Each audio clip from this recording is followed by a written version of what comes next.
So here's an article, a little study done on the malnutrition associated with the formula of barley, water, corn syrup, and whole milk. Sounds familiar, doesn't it?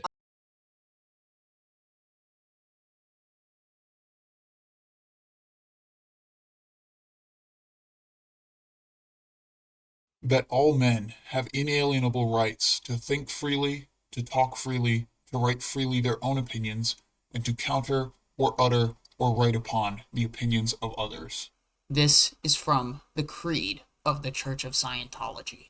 Hey everybody, I'm Holly, aka the ScientoloGeek, and welcome back to another episode of Going On Course. Obviously, I'm here with my coworker, who I haven't named his name for obvious privacy reasons, but welcome. Thank you for joining me for the fourth episode. Granted, I haven't put out the tone scale one yet. I still gotta edit it down, but we're gonna be going over children today.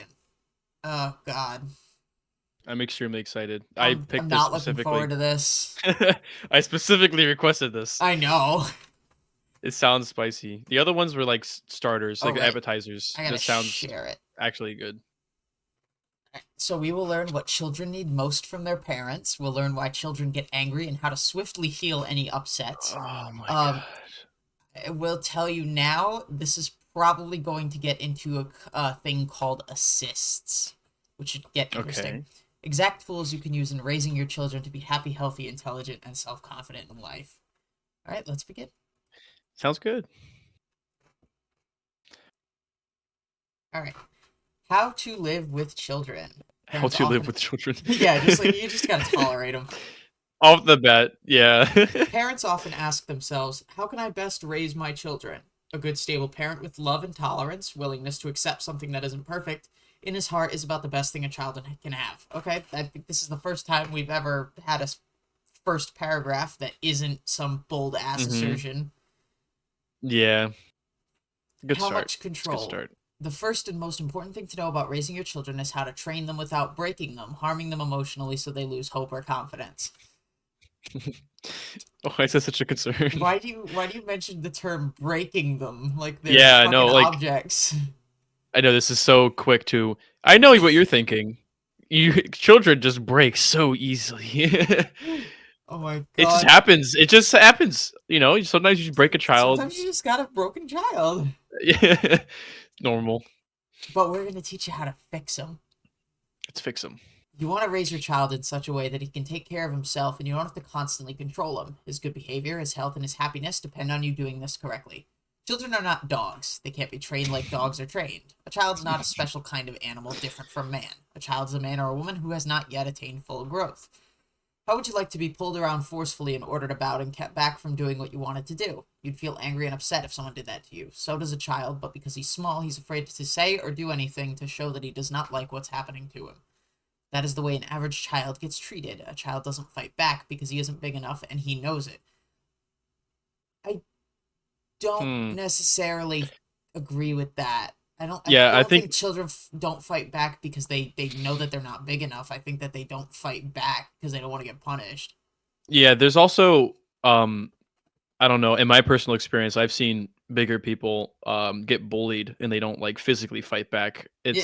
This is not even true. Like just based off just my personal experience. I love how we got off to such a good start and then it just went downhill extremely Oh yeah, I fast. know. Like what are they fighting back against? Like what are you doing to your kid that they want to fight back like so much? Like that's a problem. Like Maybe just telling them what to do and shit. also, yeah, kids also just generally look up to their parents. They don't have to be physically smaller than them to look up to you. Yeah. You could be like 15 and 16, hit a growth spurt, be taller, And and still look still up to your not want to dad. talk. Yeah, still look up to your parents and not want to talk back to them or be, contrarian. You can still follow the advice and even be afraid of like being punished or something like that. And exactly, you're right. Yeah, what you said. It's the being afraid of having privilege taken away is usually why they don't fight back. Self-determinism means a person has a choice and can decide what happens to him, what he wants to do, and so on. When a person has self-determinism, he also has self-confidence in his control of things around him and in his dealings with other people. Every child has a right to his self-determinism. Okay? That sounds decent. hmm But this sentence here, that just reminded me. Be pulled around forcefully and ordered about. That's part of being in the Sea Org, and that's like tone 40. Oh, Sea Org, wow. you are basically not forced to do shit. Obviously, if you don't do your job, you're gonna get Mm-hmm. not routed out, fitness boarded off. But But they do order you around. oh So yeah, no, are they it's pretty implying? forceful. Yeah, so they're implying that they're treating you like a child or something. I guess since we're Not a reading this. child, just like really, really low class. Like people Okay, will okay, scream at you in the Sea Org. Granted, that's a military thing, and that's normal. okay. But it's like they I don't know. It's complicated, and with musical chairs and moving Sea Org members from post to post Mm-hmm. quickly. Yeah. Anyway, the sweetness and love of a child will determine. The sweetness and love of a child will continue as long as he can have his own self-determinism. If you interfere with his self-determinism, you're interfering with his life. One reason you might have to interrupt a child's right to decide for himself could be when there's some possible danger in the area around him. In this case, you as his parent should make the area in which he's living or playing free of things that could harm him. For example, you could fence in your yard so your child can't run into the street. Some people were raised so poorly as a child that they think control is the most important thing in raising a child. But if you forcefully control a child, you will make him go into apathy. Oh, we remember this one, Hey. which is a mental emotion where he does not care about anything anymore. He will be obedient and do what you tell him, but he will have lost his self-determinism and he will not be a happy child. So in raising your child, you must avoid training him this way. Your child really begins his life being friendly and agreeable toward other people. He will also naturally act in a calm way and earn respect, but in a relatively short period of time, if he's not treated correctly, the child will revolt or go against authority. This revolt could get so bad that he might cause a lot of trouble. He might make a lot of noise and do things that show he does not care about other people. He can be careless with his possessions or get himself filthy and not wash. He'll do anything he can to annoy you. I mean, kids. Yeah. So if you try to just train and control a child, you will lose his love. And if you keep on controlling and training your child, you could end up losing a child forever. Here's a test you can do. Let your child sit on your lap. He'll sit there quite happily. Now put your arms around him and hold him to make him stay there, and keep sitting there. Do this even though he wasn't even trying to leave. Instantly he'll squirm. He'll fight to get away from you. He'll get angry. He'll cry. But remember, he was happy before you started to hold him and make him sit there. Okay, that's weird.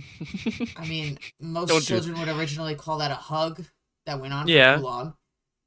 I don't know. I feel like if my parent did it to me when I was little, I would think we're playing a game or something, and I would not Maybe. understand like what are you doing. And then how long are you? How long like would you have to do this experiment for until your kid starts like crying because you're holding them? Like, are you gonna? I don't know. Don't test this out. Don't test Yeah, this. This just no, sounds like don't. a weird thing to do. It's your efforts to train and control your child that will cause him to protest and to act exactly like he does when you try to hold him on your lap. If you've already trained, controlled, ordered around, and stopped your child from having his own possessions and things like that for some time, you can have some difficulty when you then begin to allow him to do something. If after controlling him you try to give him freedom, he may be suspicious and have a hard time trying to adjust to this. Say he was always being stopped by you from riding a bicycle because he might get injured. Then you suddenly give him a bike and tell him to ride it. It would take some time for him to get over the earlier forced control and be able to just ride the bike. If you let your child have self-determinism and build up his self-confidence and do not constantly try to train and control him, he will do well. And if you just work with your child like this, you will end up having a kind, well-behaved child who's thoughtful of you. And most importantly, you will also have a child who loves you. It's far easier and much, much better for the child when you do not give him constant orders and directions, but help him develop a strong self-determinism and self-certainty. I think so far that's not actually too Yes, so bad. far this has not caused as many Yeah, problems as all the other courses we've done. yeah. Actually, yeah. It does seem kind of like almost like common sense nowadays, but I could see somebody actually getting something from that. Yeah. It's far easier. Oh, a child's possessions. Another thing to remember is that when you give a child something, it's his. It's not still yours. It belongs to him now. This includes his clothes, toys, and his room. What he's been given must remain only under his own control. He may end up tearing up his shirt, wrecking his bed, or breaking his toy fire engine, but what he does with his possessions is none of your business. How would you like to have somebody give you a Christmas present and tell you day after day afterwards what you're supposed to do with it and even punish you if you fail to care for it the way the person who gave it to you thinks it should be cared for? You'd wreck that present. So when you interfere with a child's possessions, what he'll start to do is wreck your nerves. That's his revenge. He'll cry. He'll pester you. He'll break your things. He'll accidentally spill his milk. And he will also on purpose wreck whatever it is that you've given to him and then warned him to take care of and not do this or that with. Why? He's fighting for his own self-determinism. So when you give your child something, know that it is now his possession. Wow, this is kind of a dark way to see children, to think that they're automatically going to act this way. It just sounds like don't tell them what to do, because then they're just not gonna do it. I don't know if it's, I don't know, none of your business. I think you can still It's guide them obviously your through it. business. You're the Yeah, fucking parent.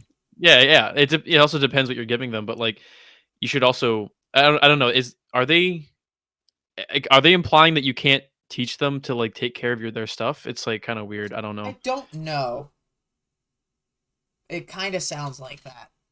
I've never heard any like, I don't know, anybody being parented this way. It's like every time I had something, like I could have just done whatever I wanted with it. That's almost never the case. I don't think it's actually. I don't think you.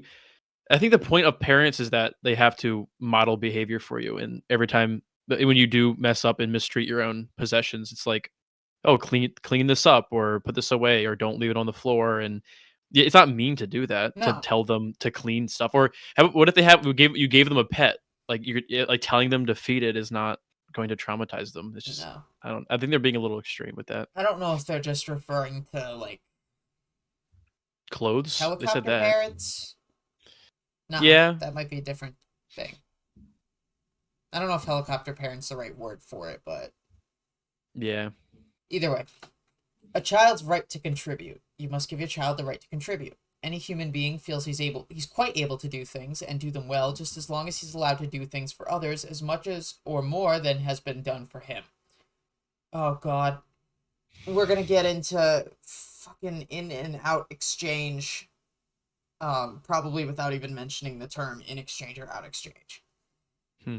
You as a parent naturally contribute more to your child than he contributes back. You give him food, a house to live in, clothes, books, toys, money, and your love. While still a child, he cannot give you back as much as you give him. As soon as your child sees he's receiving more than he's giving, he can become unhappy. He'll try to contribute more.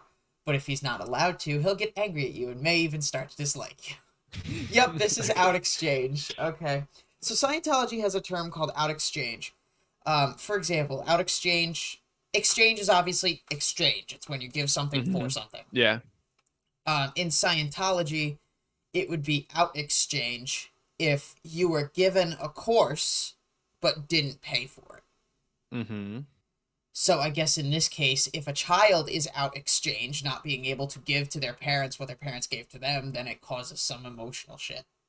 But that's the basis of out exchange. Out and in exchange. If something's out exchange, then there's an unequal balance. If it's in exchange, there's an equal balance. So, I don't think any child has ever been upset about receiving more than giving. Yeah, I know. I feel like Children I are don't know. naturally selfish. I think you as a child, you quickly understand that your parents are like the source of like every single thing. And I think Yeah. it is cool to, as when you get older, want to repay them back. But No, and I don't think that's it's, fine. yeah, that's not something you don't think about contributing to your parents until like you're an adult and you think about, oh wow, I'm so grateful. I did not realize how much they gave me. That was my experience, at least, and a lot of people's experiences. I don't. Are they saying it's like something like subconscious happening? Like you subconsciously feel like you're Maybe. less than like they're not really saying the word subconscious. They're not really Because I mentioning feel that like term. this because when I'm thinking about this, I'm kind of thinking about something like a young child. Or no, Mhm. well, actually, no. The child would then have to have the mental capacity to know about what the parents gave Yeah, them. you have to conceptualize that like ownership, and that your parents go to work and get stuff. I remember not realizing for a while, like what buying a house means, or like owning Hmm. a house means, or the fact that my parents go to work and make money. Like it kind of took a while for me to grasp that. So it would have to be kind of like a little bit older to understand Yeah, all these things, I and then don't. start thinking about what you're contributing. I just But don't I see never why once the thought child about would that. be angry for that.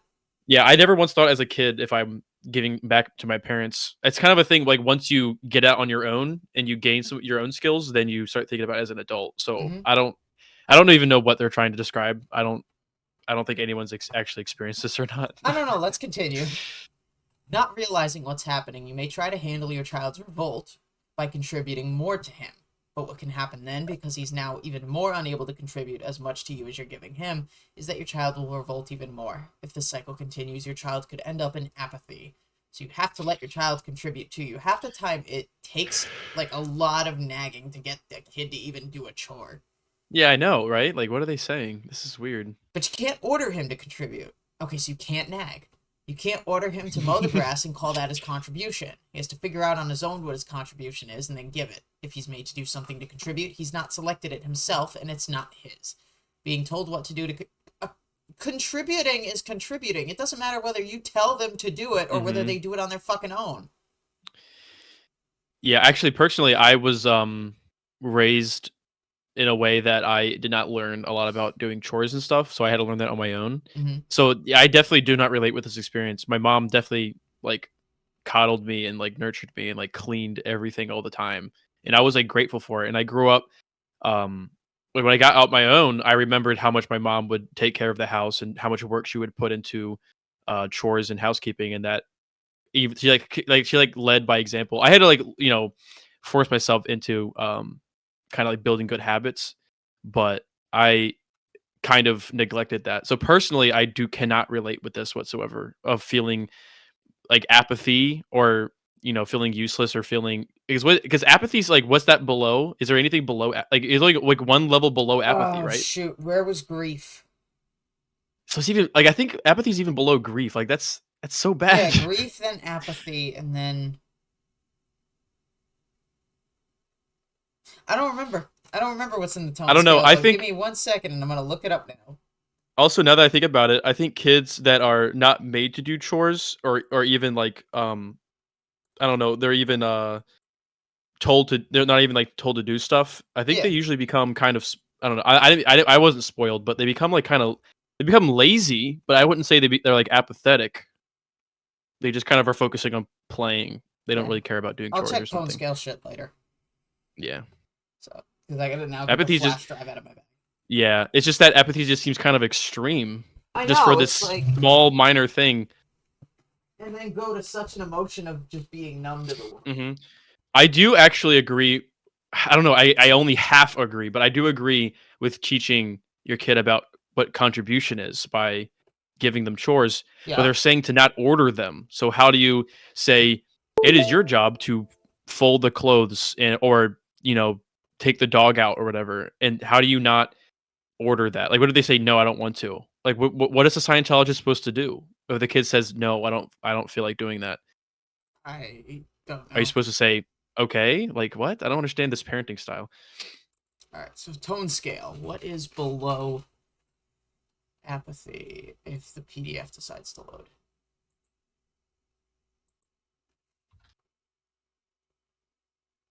Where's apathy? I don't know where apathy... Oh, apathy Should be is the bottom, right? 0.05. Almost the bottom. Yeah, it's extremely Useless low. is 0.03. Dying is 0.01. Yeah, see? It's like super Jesus, extreme. I didn't realize it was that low. Holy shit. So it's worse than hopeless victim, self-abasement, undeserving, making amends, grief, oh my, sympathy, numb, terror, despair, fear, anxiety. Covert Like hostility, that's me. You're feeling, you're like you're on a tone, on the tone scale. Like you're worse than all of these things apparently. Yeah, like that's just weird. It's just I think at most you would feel bored. Like if you had no Yeah. chores, maybe you would feel bored. Maybe I don't know. I wasn't bored though. I was constantly doing fun stuff because I was not really made to do chores a lot. So Yeah. I don't know. Hubbard, what's their history with children? Do they have Hubbard, any clue what they're talking about at all? Hubbard had multiple children. However, he Okay. just kind of disowned them. Oh, He was a shitty father. Did he ever acknowledge that? Or I don't know. He had some kids with Polly Grubb in Montana, and then when he left her, when he abandoned her after the Navy, and then went to go live with Jack Parsons, took his girlfriend Sarah Northrup. They didn't have any kids together. I know he had some kids, either one or more kids with Mary Sue Hubbard. No, they had more than one kid. Those were the kids he really, really cared about. But again, he was too busy running Scientology at the time, so he didn't really have too much time to spend with them. Plus, back then it was, largely the role. Like a lot more men were just out doing things, especially Hubbard. He seemed really busy, so it seemed like probably his wife did all the parenting. Probably, who knows? I think so, because he was too busy doing his Mm-hmm. OT research. There was one kid he had, Quentin, I think, who unalived himself, Mm-hmm. and Hubbard said, basically, what has he done to me now? Not like, what has he done as Oh in, wow. like, sadness, but, like, what has he done to make me wrong? And that's Oh. related to something called a service facsimile, and it's another terminology thing. But, alright. Dang. Back to the paragraph. If he's made to do something to contribute, he has not selected it himself and it's not his. Being told what to do to contribute is seen by him as just more control from you. I can kind of see that. Mm-hmm. Even a baby contributes by trying to make you smile. The kid does not think he is your little entertainer. Like, what the fuck are you talking about? I don't know that. Yeah, I don't know how smiles work. I think it's just kind of an automatic thing. It is. A baby I don't know will if show you off. automatically smile. If you have to intentionally smile as like some kind of weird, like I have to do this exchange. I have to smile to this person. I don't know if that's how the exchange thing works or not. I have to learn about that later, but it's weird. It's just weird. This whole thing is weird. Yeah. A baby will show off. That's the next sentence. What the heck? When he is a little older, he'll dance for you. He'll bring you small gifts like some sticks he found on the ground or a stone or a leaf. He'll try to repeat the motions you make with your hands on your body to help you when you work. For example, he'll try to help you push the vacuum cleaner along or stir the mixture in the bowl when you're making a cake. If you don't accept the contributions from the baby or child, like the smiles, those dances, the sticks, the work motions, you'll have begun to stop your child's contribution. If you stop his contributions, he'll start to get anxious. He'll do strange things to your possessions to try to make them better for you. For example, he might decide the carpet would look better with some ink on it, or the wall would look prettier with a crayon drawing on it. But if you yell at him or punish him doing that, this is the worst thing you could do. Just simply let your child contribute, and all will go much better. Wait. I'm so confused. He might decide the carpet would look better with some ink on it, and then they say, if you yell or punish, it's the worst thing you could do. I'm saying, I don't Obviously, know if don't yell at him. your kid. Don't yell at him. But if you were like, okay, listen, I don't know. Like, it depends on the age of the child, I guess, right? It's like, this you all probably depends on the age of the child. Yeah, but I think I've seen, I don't know, maybe 8 or 9. I think you definitely should know that's not right. So I feel like being reprimanded, like, what did you do to the carpet? Oh man, we got to clean this up. All right, come on, help me clean this up. You can't put ink on the, like, is that a bad thing to do? Because I feel like you need to do something. I think that's just more making it like a learning lesson for the kid. Yeah, so I mean, I guess I partially agree with don't go right out and punish. But it does completely depend though on what caused them to do it. And it never gets clarified. Yeah. Understanding how the family works. How can a child know what to contribute if he has no idea how your household actually works? Well, you can do nothing more than accept the smiles, dances, and small gifts when your child's very young. As soon as he can understand, he should be given the whole story of how the family works and how a household's put together. All right, this is fine. You can explain to him that a family is a small group that works together to help the survival of each of its members. Oh, so you're going to teach your kid about the fucking dynamics. Jesus Christ.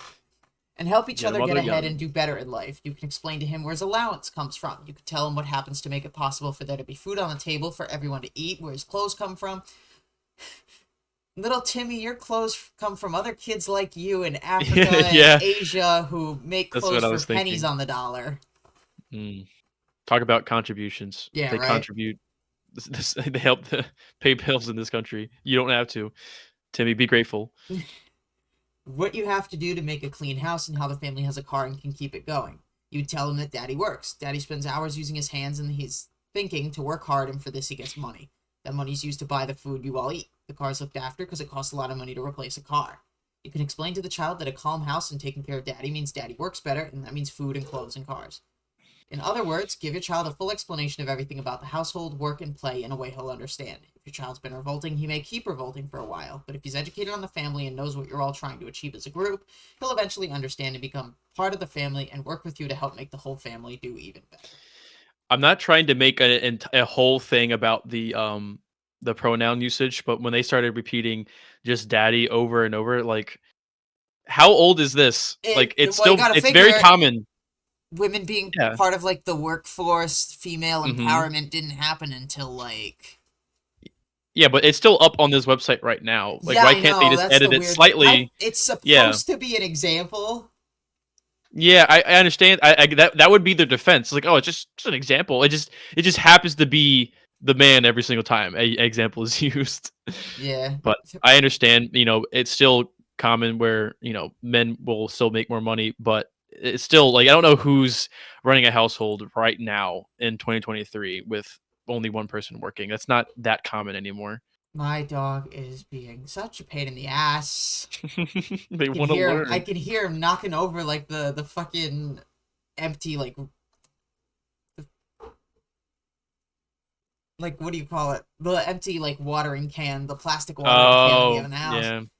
He's probably got his nose in it and is just knocking it over because he does that with the trash all the fucking time. The trash. Yeah, Why do they do the he trash digs for? through the trash every For, chance for he can what? get. I don't know. That's like a cat thing because cats look for their prey in small areas. But I don't know what kind of dog is it? It depends. Are they like a Basset terrier at all? Stringer. Oh, I don't know what that is. I don't know if it's due to boredom or something else, but Yeah, terriers dig for their prey or for the yeah. hunting or whatever. I'm But gonna I don't know. once I finish answering these questions, I'm gonna go play with him for like 5 minutes. I'll stop the recording and start another one. Okay, that's fine. Alright, what can happen if you just train and control a child and keep on controlling him? You'll lose his love. You'll lose the child forever. Wow. Way to get contribution from a child is to do which of the following. Let him figure out his own.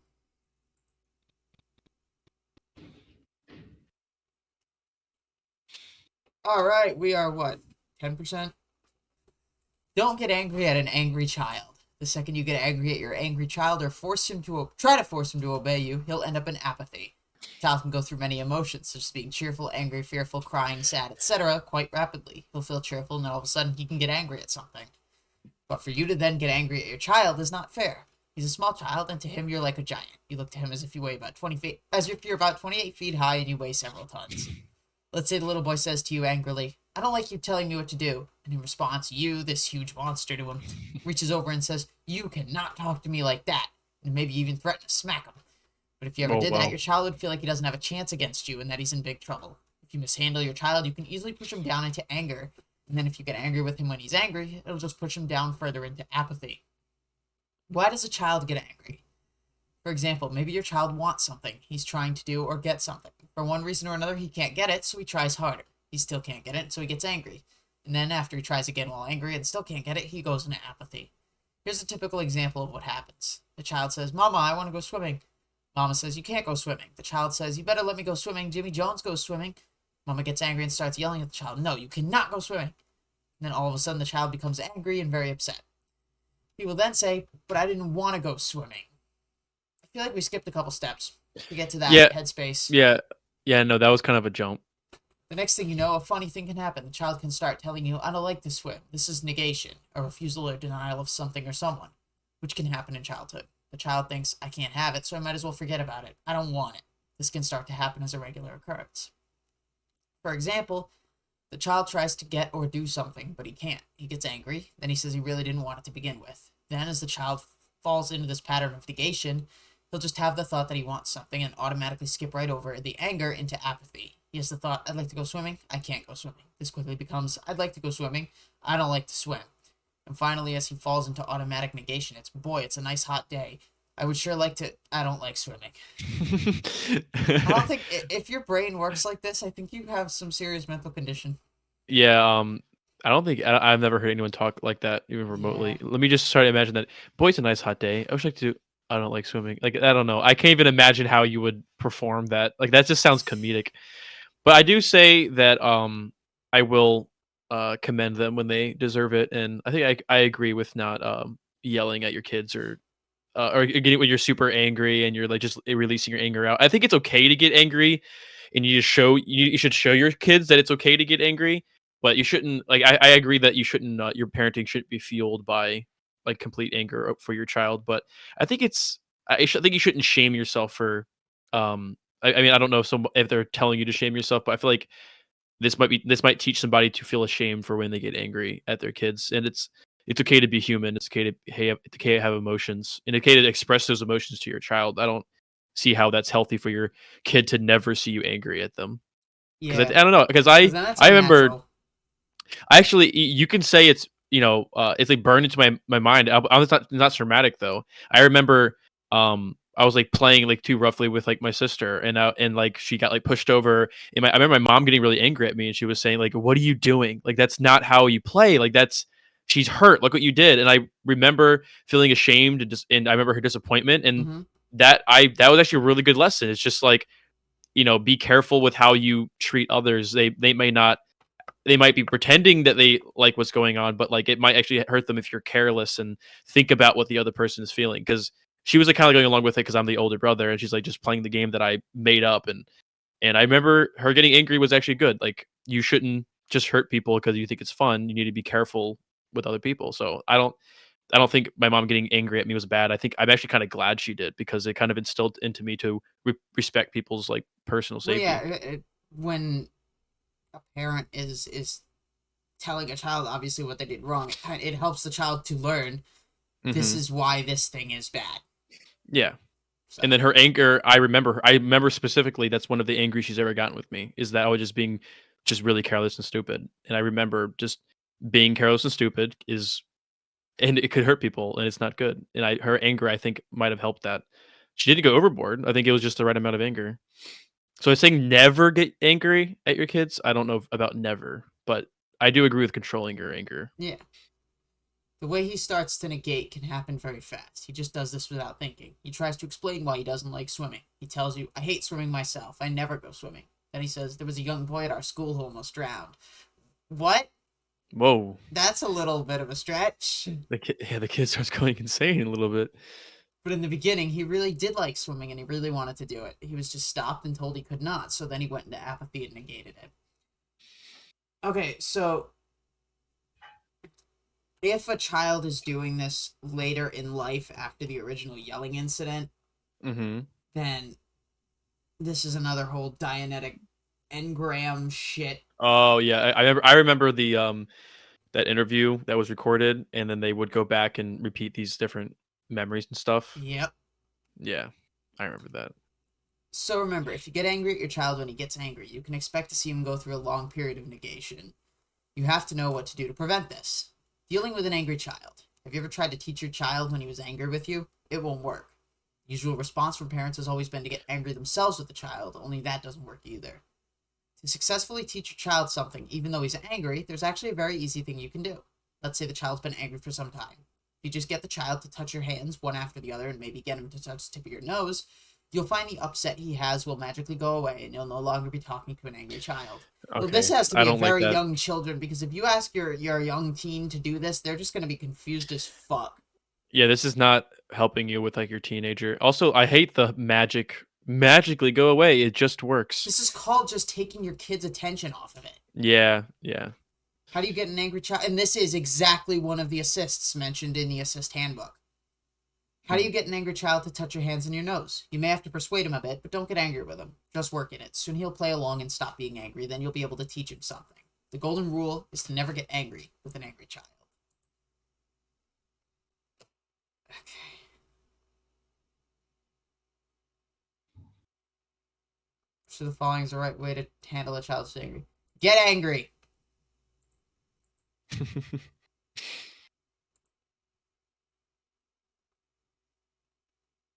Also, I do find it very specific. How many sections are in this? 7. Yeah, I don't know. It's kind of a very specific thing to dedicate an entire section to, though. That is kind of Yeah. odd. It's oddly specific. It is an oddly specific assist, too. To talk Hmm. specifically about touching the hands and the tip of the nose. Like, why that Yeah, specific? But Scientologists still I do don't it. know. So, getting your child's cooperation. As a parent, you need the cooperation of your children. Cooperation means working together to achieve something or some objective. You and your children have to live together, and if you have their cooperation, things will go a lot better for you and them. Here are some things you can do, and also some things you shouldn't do to gain that cooperation. Excuse me, I am checking my microphone. Okay, Snowball. Cool. Good. To get your child's cooperation, you first have to talk to him about what he wants. If you try to make your child do something, such as play a musical instrument, his ability to play that instrument will not improve. But if you talk to him about it first, asking him what he thinks about playing an instrument, or what instruments he likes, then he might agree that it would be a good thing for him to know how to play one. I think like half of these concepts are so basic and ingrained in people's heads already that Yeah. the only person that would ever need explaining this is someone who's like lived under a rock their entire life and doesn't understand how people work.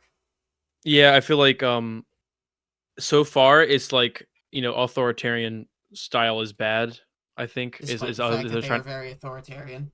Cuz even you mentioned how they're saying, "Oh, how would you feel getting ordered around and yelled at?" But also they specifically do that. When you join the Sea Org, you're going to get ordered around and yelled at.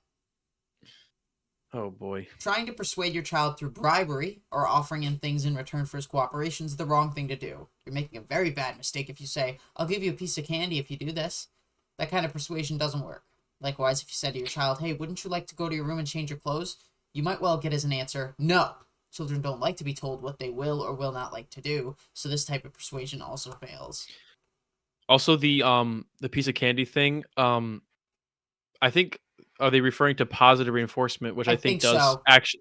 actually does have evidence of working. So I mean, I know they're saying, don't train them like a dog, but I think human brains and dog brains are not too different. Where classical conditioning still takes place. If you get good things or have rewards for when you do good things, I don't Yeah. see how that's a bad thing. Now, yeah, giving them, using candy, like abusing like their their desire for sweets is maybe not like the best, but giving rewards, I don't see what's so bad about that.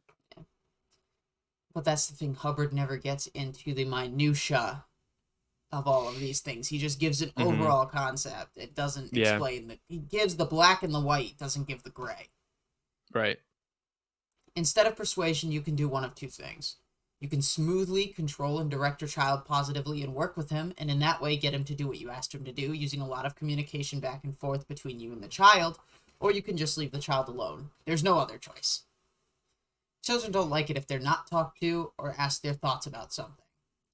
Your child will respond well and have a positive reaction to good control and good communication. So when you talk to your child, if you work to communicate with him and try to find things you and he can agree on, and if you show love and care for him, you can make him do all kinds of things. For example, you can ask your child to do simple things such as touch the floor, touch his head, point at you, or find the table in the room. He may fool around for a while, but after a little bit, he'll do what you're asking him to do. Then if you say, let's go and eat, he'll do it. I don't see the link. I mean, I get it. It's like, oh, is it just like just get your child to listen to you for so long that's an automatic reflex? Yeah, I don't know how that would prevent them from just one day just being really, like, I don't know, like you could be a good kid, and always listen, and then you can tell them, all right, we're going to the dentist, and they're like, no, I want to play games, I want to do Yeah, this. Like, no, you need to take care of your teeth. It's actually really good. And then if they say no and they cry about it, sometimes you just have to go to the dentist. Like, it's like, all right, I'm gonna pick you up and put you in the car. I will forcefully put you in the Yeah, fucking car. you just have to, like, dentists could be scary for some kids, and I think you need to work through it. But like, I don't know. I think there are actually scenarios where you need to force your kid to do something. I maybe, again, as you said, they don't get the details. Do they ever get into the details like that? Is there any exceptions to what their rules? Because I mean, they seem to be kind of absolutist sometimes and I very black don't and think white. so. Okay, so I mean, it's I don't just, know because I I I hope I haven't just done the hope thing on children yet. yeah, I just hope somebody doesn't like apply this too strictly, because I don't think this applies in every scenario. Yeah. Doesn't seem very helpful for No. those scenarios specifically. The change comes about because your child finds that the things you tell him to do are not necessarily going to take away from his own willingness to cooperate. So your instructions are not dangerous to him. Therefore, you and he can do something together. If you always let your child do whatever he wants to, he's not going to do well and he's not going to be able to communicate easily with or work with other people. If you want your child to do something, the answer is not to just let him do what he's doing and not interfere with him or try to control his actions or behavior. For example, sometimes when it's time to go to bed, your child might say, I want to stay up with you, and will insist on doing so, trying to show you that he has the power to choose what he wants. What can you do? To obtain the desired result, You must get your child into communication. If you say, well, it's time for you to go to bed now, and he says, no, don't stay on that subject. Leave it alone and just talk about something else. You could ask, what'd you do today? And when he answers, ask, where was that? And then just keep the conversation going, asking him how, or, oh, did you? Is that a fact? And then when you've communicated with him for a while, ask him, well, how about going to bed? And the child's answer will be, okay. All right, that's weird. I don't know. This sounds like, at first it sounds like you have legitimate interest, and now you're just saying shit just to play along with them, I feel like and not you would, actually yeah. giving a fuck about their conversation. You would catch on to that as a kid. It's kind of like, I don't know if you ever experienced, but like your parents would eventually at some time stop giving you like you know, like whenever a kid shows you something and you like all the parents, they act like, oh wow, this is the greatest thing ever made. I think eventually you catch on to that and it stops working, so Yeah. that you can start being more genuine. But like as a child, a young child, you don't want to completely shit on their dreams. You do want to show enthusiasm, what they show enthusiasm in. Yep. So I think this is one of those things where if it's like your secret little tactic to get them to go to bed, I think they would catch on to that like Yeah. eventually.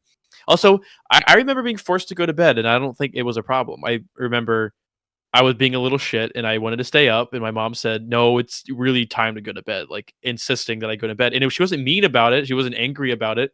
She was just telling me, "Go to bed. It's time to go to bed." And yeah, and I just would go to bed. It's maybe I would rebel like sometimes, but I wasn't out of control. I wasn't like staying up all night, or I wasn't feeling apathetic just because I had to go to bed. This is just so strange. I think there are some things that you can actually like are allowed to tell your kid to do. I understand not being controlling all the time. I agree there, but I think they're pushing it a little too far by saying in the scenario they don't want to go to bed, you shouldn't tell them to go to bed. I think that's just kind of strange. Yeah. I thought it would be more about like they don't want to learn an instrument, but you're making them, or they don't want to go to law school, but you're making them. They don't.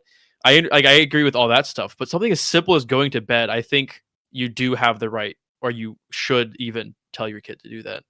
So this is really strange parenting style. I don't really know if if Hubbard actually applied this or not. Probably not. I don't know. Probably not. The point is that you don't have to use force. You don't have to offer gifts or try to persuade. Instead, use communication with your child, and you'll be able to get him to do what you want him to do. Do not be afraid to use control, but do not use force. And if you continue to do this, your child will actually begin to look to you for direction.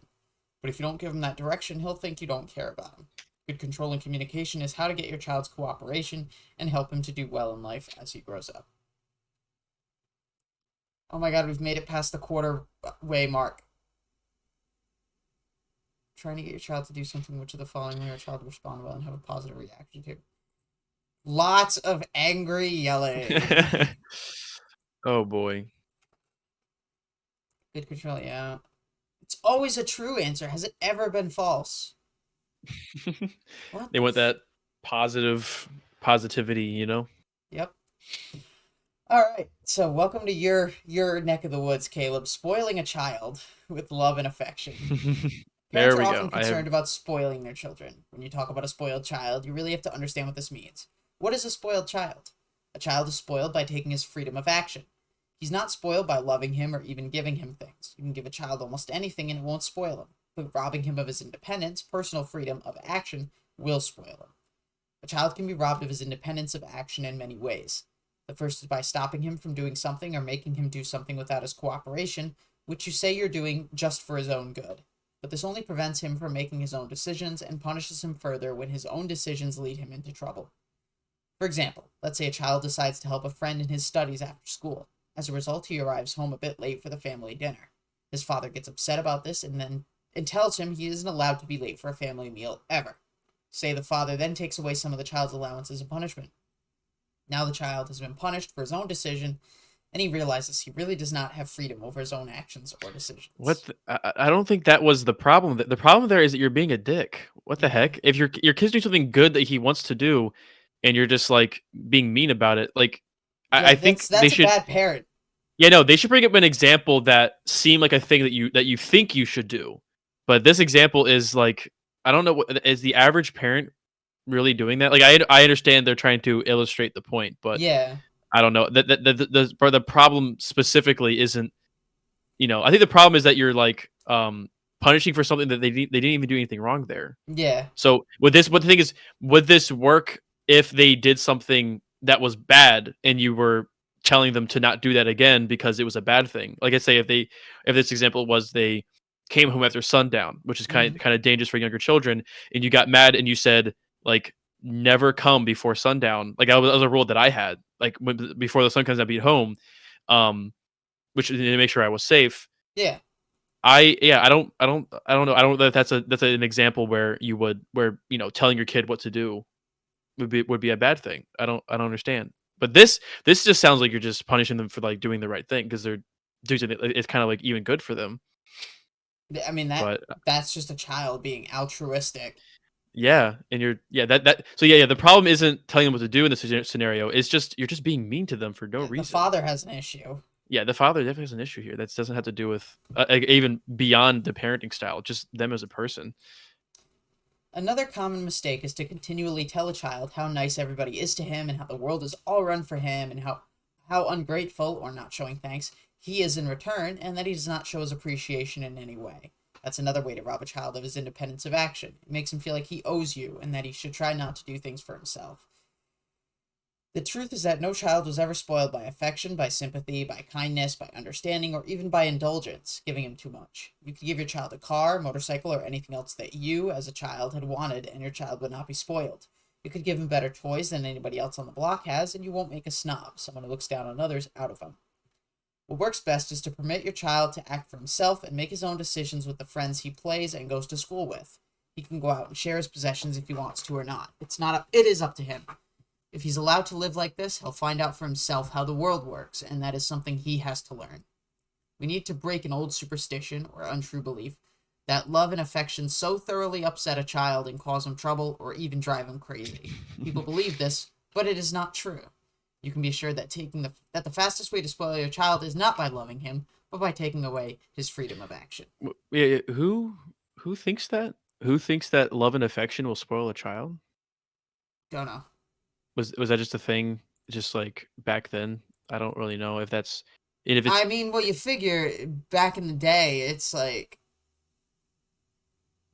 what is it? I'm trying to think of the way to say this. It's like, for some reason, like therapy popped into my mind. The stigma of therapy was not a thing. Yeah. You didn't go to therapy unless you were absolutely insane. Yeah, right, yeah.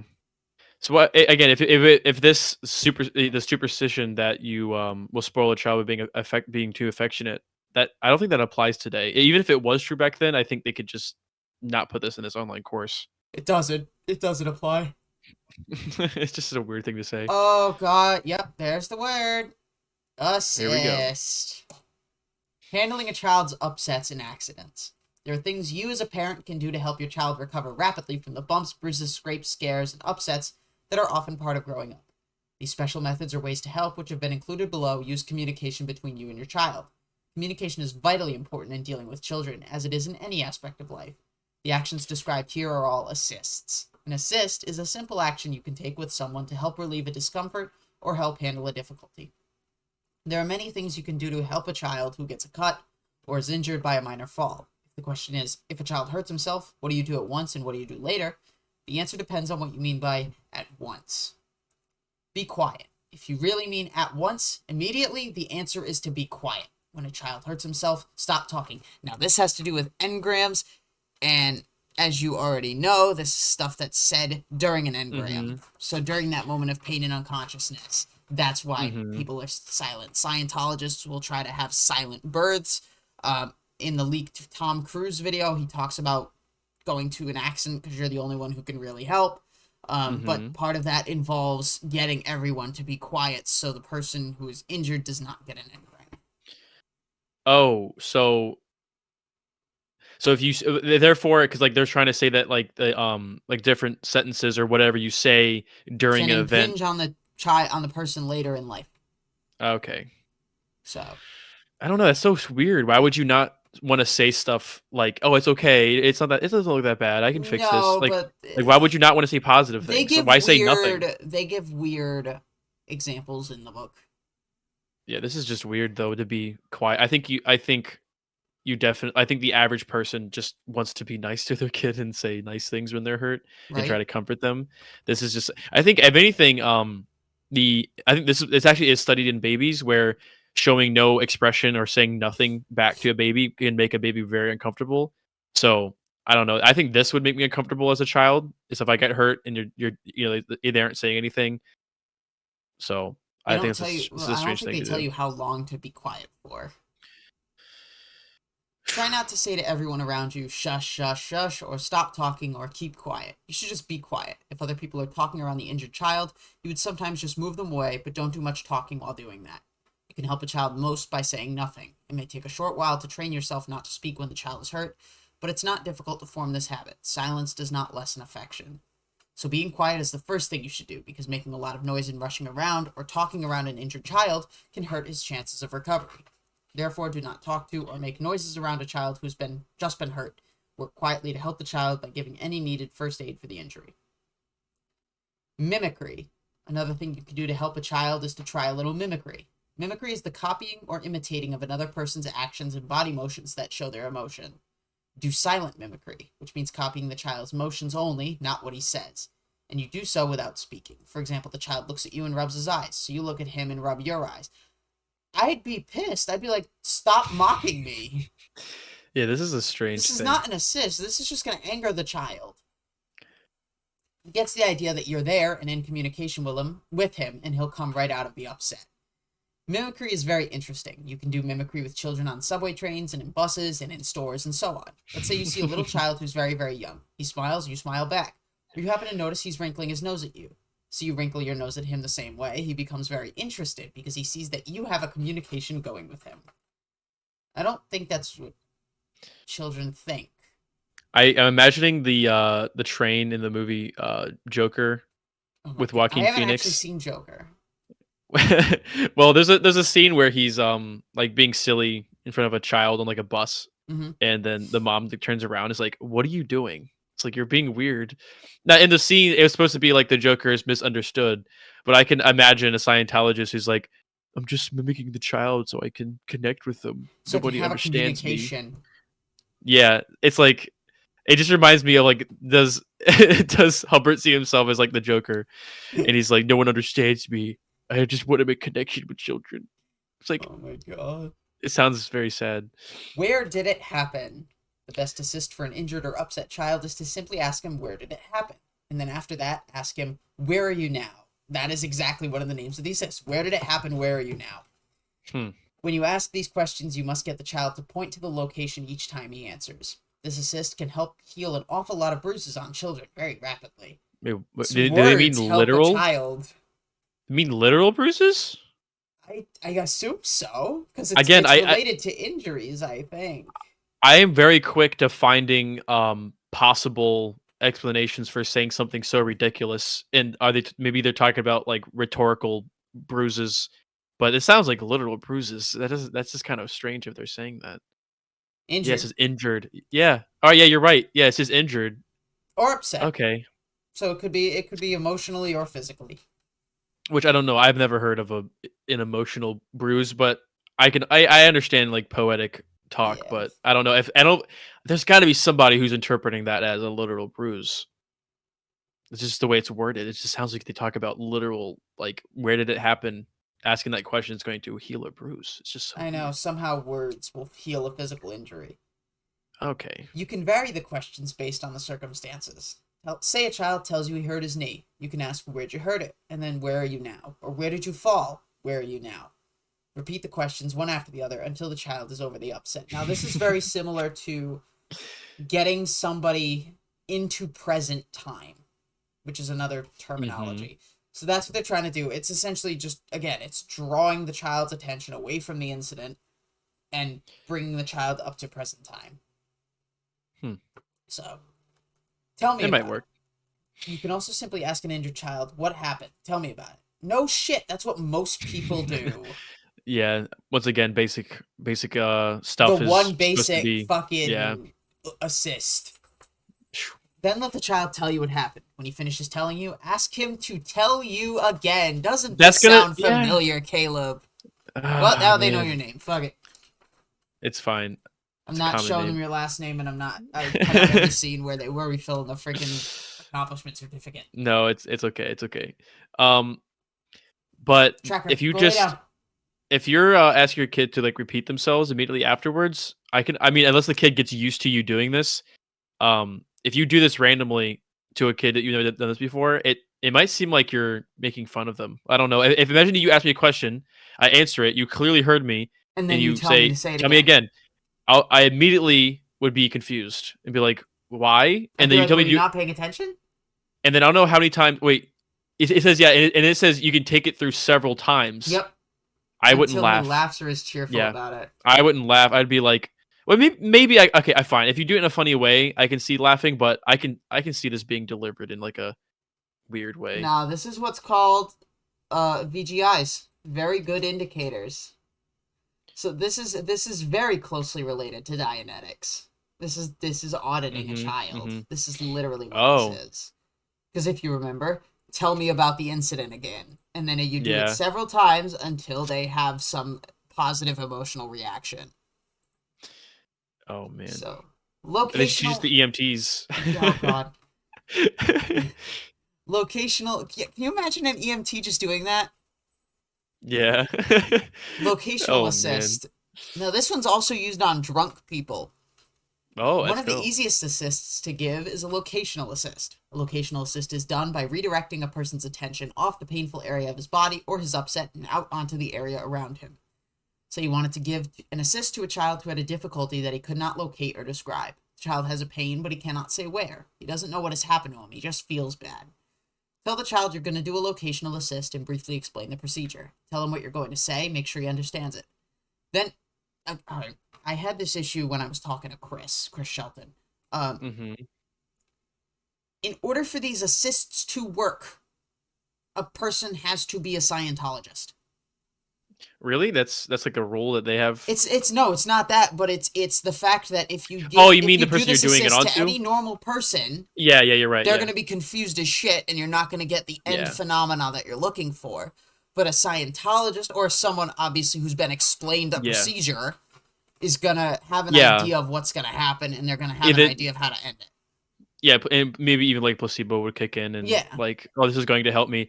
Also, for anyone listening or yourself, think of a person who is very helpful and think if they've ever done anything close to this. I can think of people who are known as helpers. They help people, they fix things, they talk to people when they're upset, they give them bandages when they have boo-boos or whatever. There's like nothing even remotely close that they do. And what they do is fine and it works. I don't understand why you would want to start doing all of this weird stuff. But We're still on the topic of children, so yeah, point to an object, say to the child, look at that object. When the child does what you asked, acknowledge him. Okay, now we get into acknowledgments. Acknowledgments are very, very important in Scientology. There are two training routines related to it, TR2, which is about acknowledgments, and TR2.5, which is about half acknowledgments. Half acknowledgments would be something like go on, continue, and then acknowledgments would be like good or thank you, and they do that all the time during auditing. So if you give an incident and then you finish running through that incident, you are automatically going to get an acknowledgement from the auditor at the very end of it. You're going to get an acknowledgement. They'll say, thank you. Now run through it again. You'll notice if you ever see a Scientologist talk, you will start noticing acknowledgments. And there's like some kind of power in saying these words that helps the person. Is that the point? What parts? The good, the thank you, or the look at that Yeah, object? just like the thank you thing. It's to show that you have a communication. Oh, okay. All right. There's Continue- other ways. Sorry, what? It's like there's other ways to do that, but I know you don't need know. to constantly acknowledge people. Yeah. Continue giving the child the assist, guiding his attention to different objects around him. For example, it could be a door, a chair, or a toy. Be sure to acknowledge him each time he does what you asked him to do. For example, you say, look at that tree. He looks at the tree and you see that he's done so. You acknowledge him with thank you. Then you tell him to look at that building. He looks at the building and you see that he's done so and you say, good. Then you tell him, look at that street. He looks at the street and you see that he's done that. You acknowledge him by saying, all right. Then you tell him to look at that lawn. He does it and you see he did it and you acknowledge him with something like very good. Each time you tell him to look at something, you must point to that object. Keep this up until the child's pain lessens and he's more alert. When that happens, you can end the assist. And this is a very important phrase. Tell the child, end of assist. Tell the child end of assist. I don't think they need to be brought into that. That's just kind of weird. They also do this with auditing. At the end of every session, they say the phrase, end of session. Does it do something? Like no, it's just, I guess like a spell it's or to something, provide or? a specific end to the session. I don't fucking know, but it's not like they I don't know. can't. Hubbard has a problem with saying, that's it. I don't know what his problem is, but Scientologist auditors will universally say this exact phrase at the end of every session. Yeah, I'm not really into the whole like words have magical powers type things. I mean, I don't know. Some people live that way of like, oh, don't jinx it or whatever. Like this, if you say something, it'll make something worse. I think there's like a little bit of that going on where he's saying that's it does something. I don't know if he thinks that's it does something, but it's just a very strong point that he makes in his bulletins.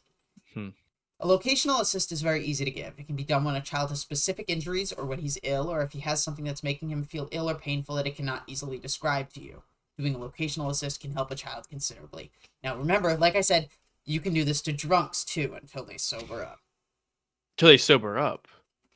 Yeah. And it's so they ignoring biology? Temporary sobriety. When, there are moments when I'm drunk and I'll think clearly about something and then eventually the drunk fog will come over again. It's like you can have moments of clarity, but they're not going to stay. Alright. That's weird. Directional assist is also very good for children. In this assist, the child points and indicates a direction. To do this, the child must be at least 2.5 years old. Not specific. For any specific reason. You ask the child, where is, and name some familiar objects such as the table, and then where's the chair, and where's mama, and so on. Doing this assist on a child is very workable. What does it do? This is really weird. You can also do this assist as part of teaching language to a child. I mean, okay. He can quickly learn the names of all the objects in the room by doing this. You ask, where's the table? You say, that is a table right there. Now, where's the table? All right, there's the table. Oh, yes. Wait, hold on. Now, where's the table? All right, there's the table. All right, there's your acknowledgments. Oh, so is all right the acknowledgement there's part all right, of that? There's very good, there's thank you, there's different acknowledgments that you can give, obviously, so you're not saying the same shit over and over again. Okay. Then you can take another object or part of the space around you and ask, where's the floor? That's the floor. When doing this assist with a child, after a while he'll ask you, where's the table? And where's the floor? And so forth. So the child will become the teacher. Don't mind it. Just go ahead and follow his requests. That cheers him up too. That's called playing along with the child. Dealing with grief. Oh, God. Oh, no. If a child's in grief, feels very sad, is crying, etc., just letting him cry until he comes out of it will often be enough. No shit. This is especially true if you're in close contact with him and he knows he can count on you for support and assistance. If you ask him what happened and he doesn't answer, do not insist or demand that he tell you, and don't try to stop a child from crying by simply telling him not to cry. Let him cry. Wow. That's what you should do for him. Don't try to cheer him up. Let him cry. Let him cry until he finally sees that you are there. If you start to talk to a child who's crying, you can make him suddenly become very angry and behave in an uncontrolled way, or he'll get upset, or he'll throw himself around.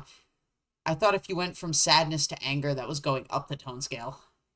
Yeah, let me see that again. Yeah, because, I mean, like, they do allow for jumping, like, really far distances sometimes. He will do various things. He just wants you to stop talking to him.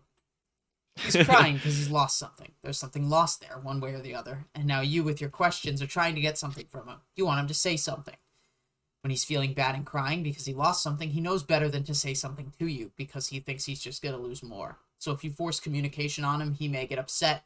But if you use good, gentle communication to make him aware of the fact that he's not entirely out of people to talk to, you create a balance. He sees that you're there talking to him, that you don't really expect him to have an answer. If you do this very gently and do not say much, he will simply become aware of you. He will all of a sudden stop crying, and he will relax because he's recognized that you're there. Another thing you can do is take a little toy or something of this sort and put it in his hand. You can give him almost anything. He'll reject it at first. Why is he rejecting it? For him, it's not there. That's all. He's afraid you're going to talk to him. but all of a sudden he'll take what you put in his hands and say, "Oh well, this is fine."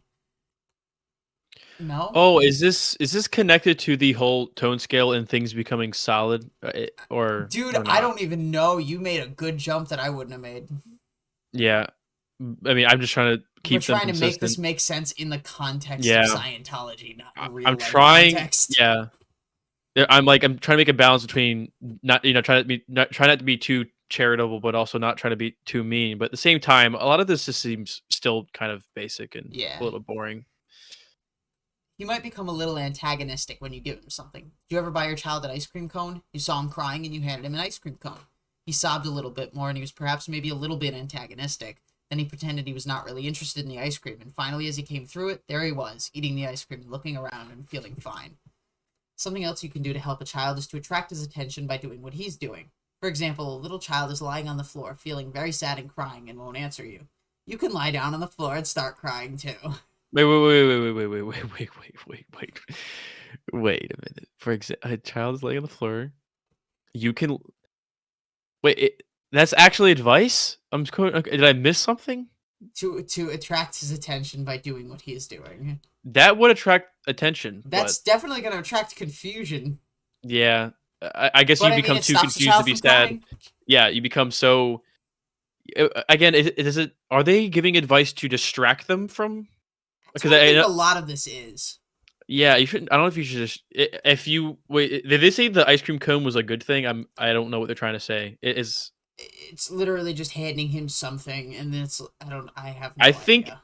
is that going to instill like bad eating habits, like eating your feelings type of thing, where like you feel sad, eat an ice cream cone? I don't know if that's a good thing to do or not. I don't know. I don't think Hubbard was going at it for a psychological type of standpoint. Then what's the point of what's the point of all of this then? I Like don't what is this know. all going to accomplish? Yeah, talk to your child. It's the only advice you need. Just like honestly, just like if your kid's crying, I don't know what's wrong with asking question like helping them process their own emotions. Yeah. Why is there nothing here about that about processing emotions? Did they just Sometimes not understand that? you can simply lie down on the floor in the same position and the child is in that the child is in, and the child will feel more comfortable. It may sound odd, but you just lie down and the child stops crying. Child feels better because you're there and just starts talking to you. But if that doesn't work, you could start crying too. Let's say the child's lying Ah, there man. and crying, and you lie there and cry with him. The child might even say something like, "What's all this noise? What's going on here?" And he would notice you. It's just a way of attracting attention. When you get the child's attention focused a little bit on some part of the area around him, that is the first entering step of communication. I really wanted you to go boo And hoo no, I'm hoo not hoo doing that hoo. shit. I'll do it. And you lie there and go boo hoo hoo hoo hoo. Like that's again, what is with the mocking of people and children? Like that is mocking. That is straight up that is the most mockery that we have seen. That is the closest you can get to just almost making fun of a child. Especially if I you would literally, if I heard this, I would be like, "You're pissing me off. Get the fuck yeah, away from me." like the other times you said like they're you're mocking people like it's like okay it's pretty funny but this is not funny. This is you don't go up to children and just start like this is going to be I could not see they could not see this as anything but mockery. This is definitely just plain and simple just mocking and mimicking your child and making them feel confused and strange.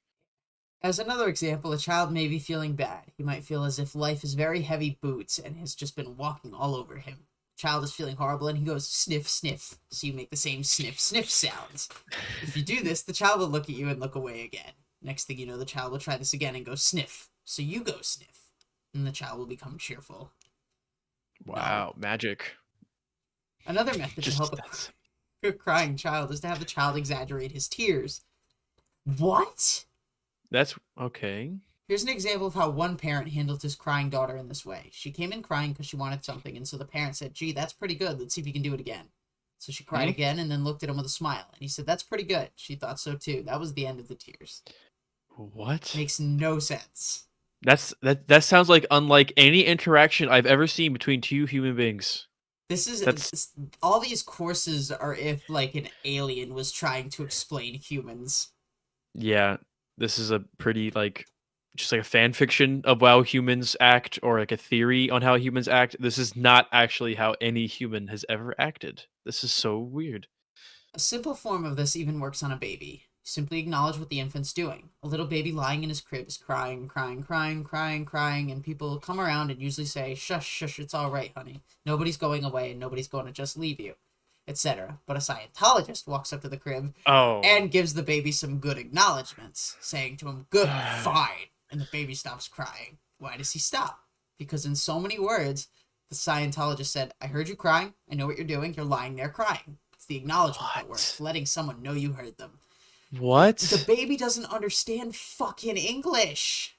Okay, so this whole course so far has been decent, basic, sometimes weird, but that last paragraph was extremely strange. I don't know, I thought we got really weird when we started mocking children.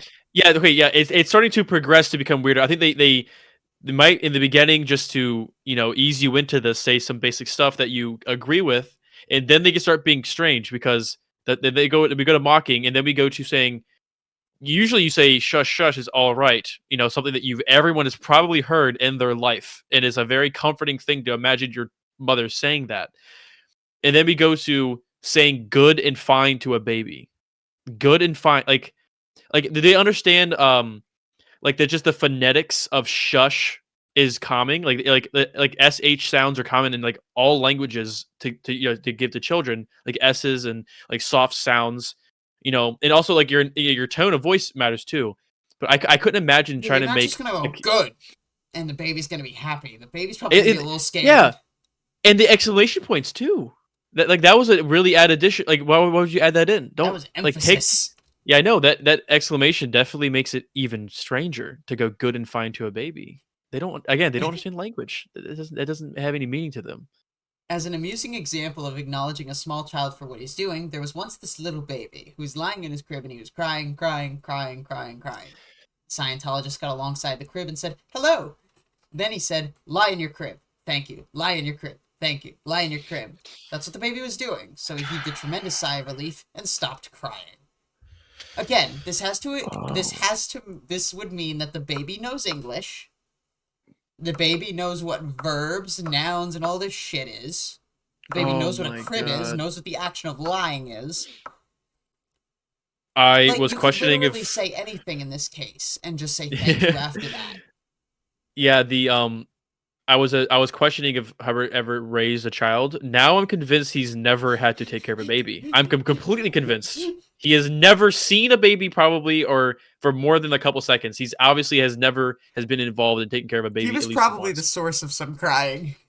Yeah. But this actually is very similar to an assist done to comatose people.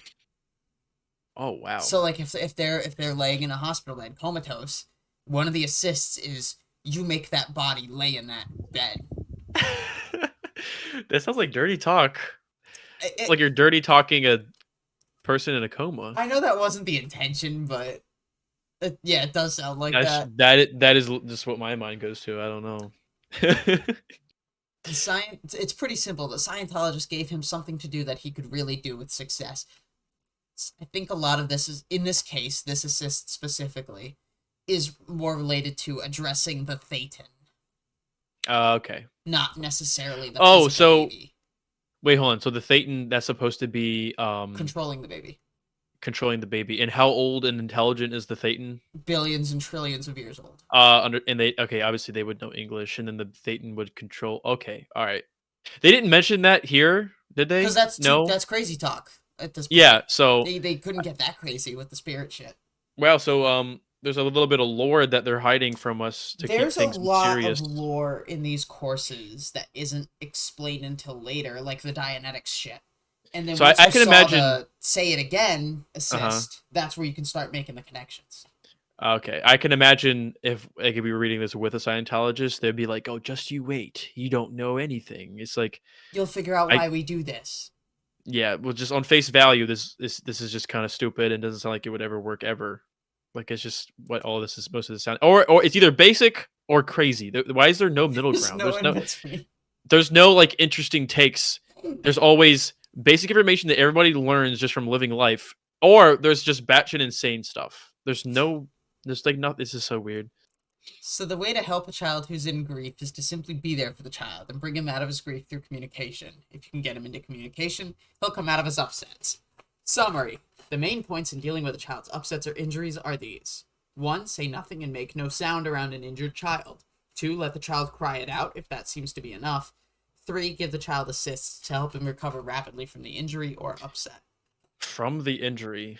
I understand using words to help someone who's upset, but mentioning the injury part, I think they need to back off that claim a little bit, just a little bit. Yeah. I'm surprised they didn't mention contact assist, which is Contact? a contact assist is, say for example, I stub my toe on a table. Mm-hmm. A contact assist involves me slowly and gently putting my injured toe repeatedly on that same spot that I hurt it on. Like on the table. Repeatedly bringing my toe to touch the table in that exact position. Is this supposed to like physically do something? It's supposed to help get rid of like the shock of the incident, I guess. And help you feel better. I don't fucking know. All right. If a child's injured, what's one of the first things? Shut up. Just be quiet. If a child's crying, what do? Let him cry. What the fuck did that say? I saw something behind that, and it said like no ice cream ever. All right, having a happy baby. Oh God, Hubbard's barley baby formula. Uh-oh. I mean, barley is not bad, right? Hubbard wasn't a nutritionist. Yeah, but, I can imagine. I don't know if it's a superfood or anything, but... An incorrectly fed baby is not only unhealthy, he is unhappy, and this is a matter of concern to any new parent. Proper nourishment, or food needed to keep you healthy, is of course necessary to good health. Based on personal experience, here's something that worked. It's being offered as a helpful tip to parents who want better ways to raise healthy children. Some hospitals and doctors have apparently adopted the statement that a fat baby today means a patient tomorrow. What? Come on. Babies are a little fat at first. Take it easy. I know the point for them is to literally gain weight. Yes. They don't let you leave the hospital. They don't let the baby leave the hospital if the baby is not gaining weight. Yeah, I think it's a very common thing for human bodies that before growth spurts, you put on a lot of mass. Mm-hmm. So it happens all the time. It's completely natural. Some prepared food served at hospitals and by baby doctors, a powdered mess you're supposed to dissolve in water and feed to the baby, the shit we sell, has been found to upset a baby. If you ever tasted it, you would agree with the baby. It is terrible. They make it flavored so that it's not terrible. And second, why are you tasting your baby's food? I don't know. Also, babies don't really have a palate. Like they drink they drink warm breast milk. They don't have a palate. They don't care. I've never seen a baby get upset over food. Usually they're just happy to have food. Mm. Usually like you take like a toddler. Usually when they're a toddler, they start getting upset at like random food. Fussy to feed them. Yeah. All right. More than that, it's all carbohydrate. Carbohydrates are things like bread, pasta, potatoes, honey, sugar, etc. The baby does not contain the protein. The baby food, not the baby, does not contain the protein necessary to make tissue and bone. Protein is any of a large group of chemicals that are necessary part of all living things. Proteins are found in foods such as meat, cheese, fish, or eggs, and are necessary for a body to grow and be strong. The prepared food used for babies today only makes fat. Not tested by clinicians and pediatricians all over the fucking world. Also, I swear I might get so angry if they attempt to keep women out of this again, but not mentioning like breastfeeding. I understand your choice if you don't want to breastfeed or not everyone can, or not everyone can. So yeah, talking about this is important, but please, why do we does it have to be so male centered? Like why? Like let's talk about I don't know. I understand if someone can't breastfeed, then you have other milks, and they're about to talk about powdered milk, but I swear they find every scenario to just not talk about women. Just every chance they get to just take that opportunity. Granted, I'm sure that mid 1900s baby formula wasn't the most optimized. Yeah. Which I could see maybe where he gets this idea. But this is a course that's on right now. It's like the church hasn't realized that society and medical science. Yeah. When you see a baby that looks overfull and swollen, you know that baby's only being fed a diet of mixed milk powder, glucose, a kind of sugar found in fruit, honey, plant, and animal tissues, and water, all carbohydrate. The largest cause of upset in a baby's early life is just food. The baby might be fed, yes, but with what? Terrible tasting, high carbohydrate powdered milk solutions, or skim breast milk from an overworked mother. Why is it skim? Yeah. Again, if what you're defending it by saying this came out a while ago, it's on the website like right now. Like this is Yeah, not applicable. Also, milk does have a fair amount of protein. yeah, milk naturally It's has an protein. animal. Yeah, it's an animal product. I don't understand what they're saying. A portion of food must contain a heavy percentage of protein. Protein's a building block for nerves and bones. A wounded soldier will not heal without heavy protein intake.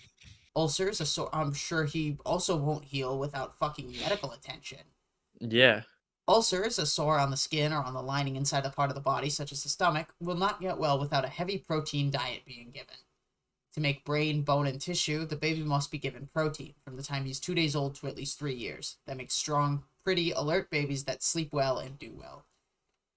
The problem was first dealt with as a personal matter. As a father with a little boy who's not going to live, fast action had to be taken to save him. 1, he had to be gotten out of the hospital. 2, the trouble had to be discovered. And 3, it had to be remedied. The total time available was less than 24 hours. He was dying. So 1, he was gotten out of hospital. And 2, it was found that he wouldn't or couldn't eat. And a formula that provided him the nutrition he needed was developed and given to him. A formula is a recipe or set of instructions for combining ingredients for the preparation of a substance, such as a combination of vitamins, food for a baby, etc. The formula utilized barley, the grain from a type of cereal plant. Roman troops had marched and fought battles while living on a diet of barley, the cereal with the highest protein content.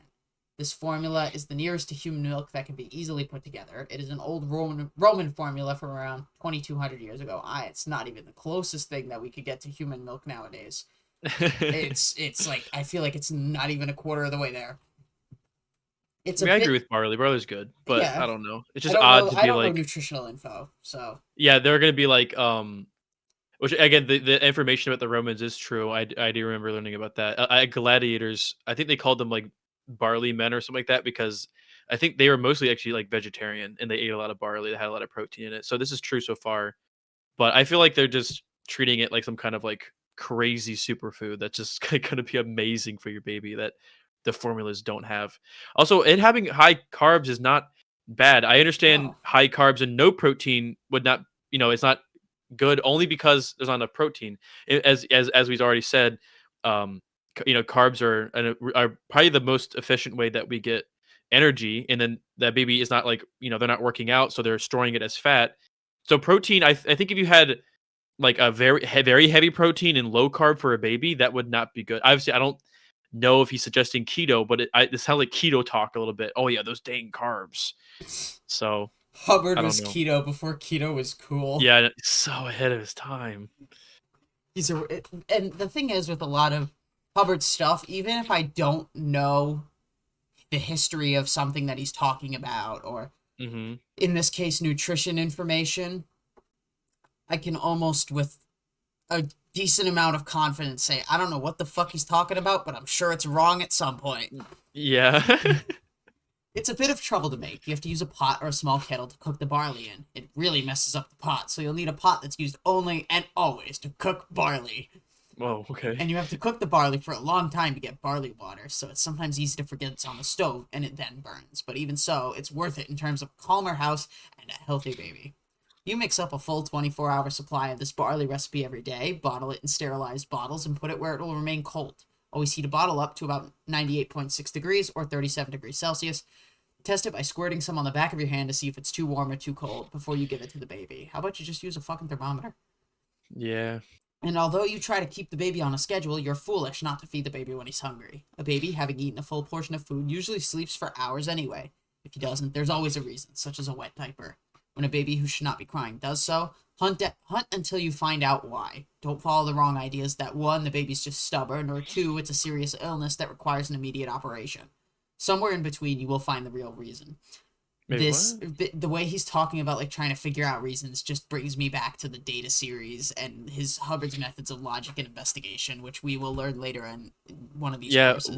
Like I mean, I understand. I see. I don't know if they're trying to make the point of like don't assume it's a serious illness, even though why not consider that if you did all the normal things, maybe you should go to a doctor. I don't know. That was kind of a weird way of thinking about things. Yeah.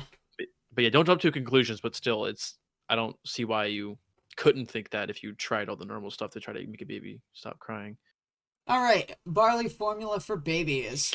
I'm gonna tell whoever's I'm gonna listening try right this. now: do not feed your children this anymore. Oh yeah, I know. Again, because you're probably right about this was made a while ago, but this is still on the website today. And I swear, if someone's doing this, this has to be on like some level of not legal to just don't buy formula that's like again tested clinically and proven to be very nutritious and very good for baby's development. Just and don't go to a doctor or a dietitian to talk about your baby. Make barley. Exactly. Go on this website and make this strange formula that the Scientologists are telling you. I really hope no one's doing this. There's a really website I hope heard so. about called Scientology Parent, which has a page about the barley baby formula. I haven't looked at it yet. I'm actually after this, I might look up clinical studies if there is any on babies who have been raised on this. There has to Probably be. not. There has to be well, I mean, like not by Scientologists. There has to be some kind of report somewhere about a barley baby, that's now what I'm going to call them. Barley babies. You also So, have to based on that logic, you also assume that Hubbard's research was based on actual science. Yeah. The main reason a baby does not do well is poor nourishment, food needed to keep you healthy. To remedy that, here's a formula one can use. 15 ounces of barley water, 10 ounces of homogenized milk. Milk's had the cream and fat, which usually collect on top, distributed throughout the liquid. Now we have emulsifiers that can mix stuff, keep stuff mixed without separating. 3 ounces of corn syrup made from corn that's not been genetically modified. Literally, the entirety of our crops have been genetically modified purely through growing. The amount of syrup should be varied depending on the baby. Some like it weak, some take it strong. Just imagining a baby just fucking slams down a shot glass and goes, "Give me some corn syrup." Also, I would like to read something. Stuff. I googled it real quick. This is from the CDC. It said at 12 months old, your child can be introduced to cow's milk. So are they talking about like where are you getting this milk from? Like I think that's where they're getting it from. Okay, so let me just read this real quick. This is from the CDC. It says, before your child is 12 months old, cow's milk may put him or her at risk for intestinal bleeding. It also has too many proteins, which is the thing that he's saying that you need more of. It has too many proteins and minerals for your baby's kidneys to handle and does not have the right amount of nutrients your baby needs. Yeah, no, so Hubbard wants the you to feed your fucking kids this CDC. shit. Yeah, the fucking CDC said do not introduce your kid to cow's milk until they, before 12 months old. So this is dangerous. What we are reading is dangerous. This is bad. This formula can be multiplied by any number according to the number of bottles desired, but the ratio remains the same. To make the barley water, put about half a cup of whole barley in a piece of muslin, thin, strong, and inexpensive cotton cloth woven in a simple way, and tie it loosely to allow for the expansion of the barley. It's slowly boiled in a covered vented pot, not made of aluminum, for 6.5 hours in about 4 pints of water. Allow steam to escape either through a vent built in the lid if there is one of the pot, or by placing the cover slightly askew, not straight, so that there is an opening between the cover and the pot. Barley water will turn very, very pink. This gives about the right consistency of barley water for making the formula above. Do not add anything else to this formula, such as vitamins or cream, to, quote, make the formula more nutritious. The formula is as laid out above. Oh, wait, I forgot the part that says you don't feed the baby the actual barley, only the water mixed with the milk and corn syrup in the ratio given in the formula above. Wait, whoa. You're only giving them the water, not the... Only the water barley? Only the barley water mixed with the milk and corn syrup. You don't feed the baby the actual barley. How much of the barley is, dissolving into the water? What's even the point? This is just like I don't milk? know if it's like it's like I think of it as like imagine like hot dog or spaghetti water. Oh, you're just making a barley tea essentially. This is so strange. It's also specific, and we're supposed to treat this like it's scripture. It's what it seems like. Like, do not add vitamins. Like, why not add? If you're gonna make your own like concoction, why not just experiment with some vitamins. You're already experimenting with this really weird thing. I don't Okay, know. I have to look up barley babies You after have this. to look up barley babies. I have to know if somebody's been hurt from this, because this doesn't sound right to me. All right. Well, This while doesn't you look sound this right. up, I'm gonna read the preparation steps. Mhm. How to prepare the barley formula. Put about half a cup of whole barley in a piece of muslin. Tie it loosely to allow for expansion. Place it in a pot containing 4 pints of water. Boil slowly for 6.5 hours with the pot slightly vented. Mix the formula using the ratio of 15 ounces of barley water, 10 ounces of homogenized milk, 3 ounces of corn syrup. Do not feed your babies this. Keep the formula cold until feeding time. Heat a bottle to 98.6 Fahrenheit or 37 Celsius. Squirt a few drops on your hand to ensure the formula is neither too hot nor too cold. Then give it to the child. Now, let's see what this understanding test is. To make brain, bone, and tissue, the baby must be given protein. Yep. Skip. Again, it's a true and false question. All right, we're at the practical exercises. Let a child sit on your lap and do the test described in How to Live with Children. Notice what happens when you hold the child in your lap with your arms around them. That's a child's self-determinism. Exercise. Okay, I'll have to do this later, but I found this Gmail thread of people talking about the formula, and I think I might This send it to exact you and read all formula? of it. No, it's yeah, this barley formula. Right now they're like I don't know who's talking, but this is conversation between these people. Why do I have access to this? What is this? All right, we'll take a What, look at it later. all right, Wait, this is from Gmail. 98. What's It's the been like website? archived or What's the something. website actually say? Hold on, just I'll send you this. We got to go through this All right, sometime. yeah. This is weirding me out. This is from 98. It's been archived. People talking about this mixture. Maybe this is going to be really interesting to read, because All right. this might be Scientologists talking to each other It about probably this. is. 7.2, let a child help. Let a child help you with something you're doing around the house, and notice how he becomes more and more cheerful when you allow him to contribute.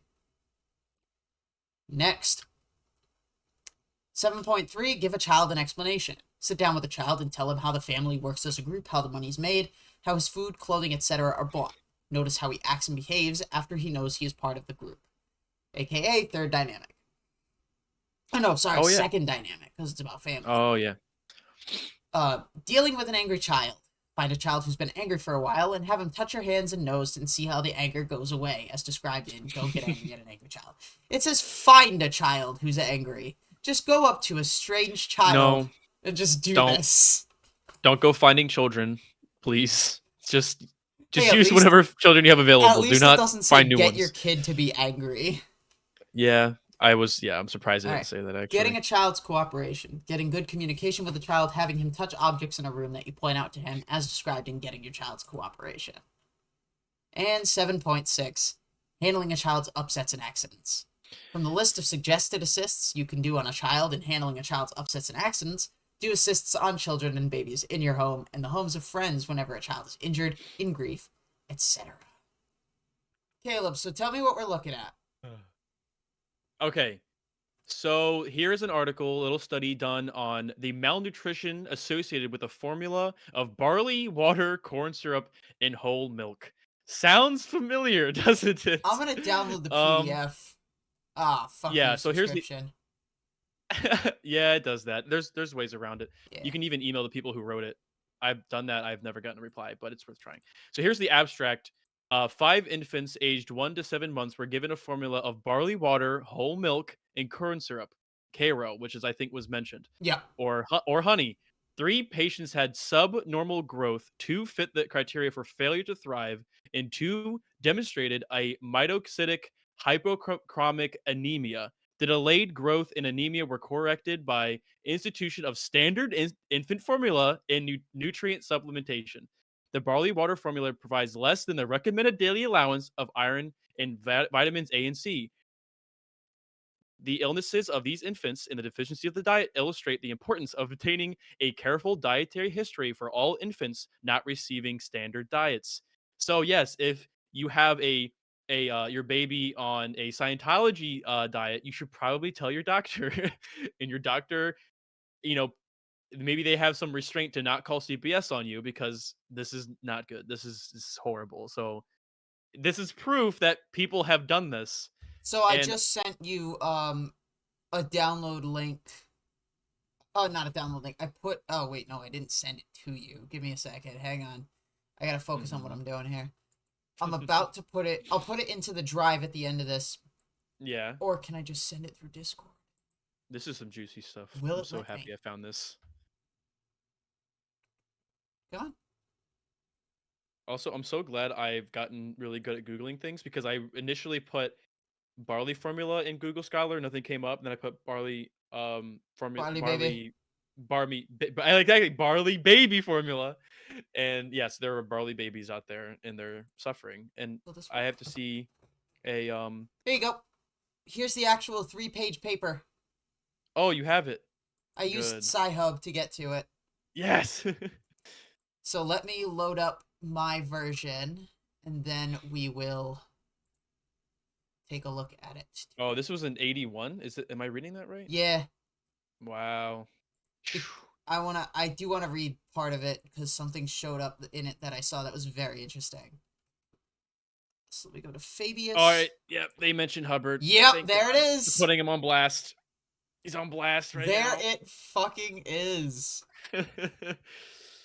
Alright, so let me go to the window capture. That. Okay. So, let us look at the actual paper. There we go. See, this is what something of value looks like. I don't know if you do a lot of that on your channel. You're always reading Scientology stuff, but Hubbard here's stuff an is not value. Yeah, this is an incredibly valuable paper we have here with cases. You have actual math. You have actual science going on. This is exciting. I'm so glad after this.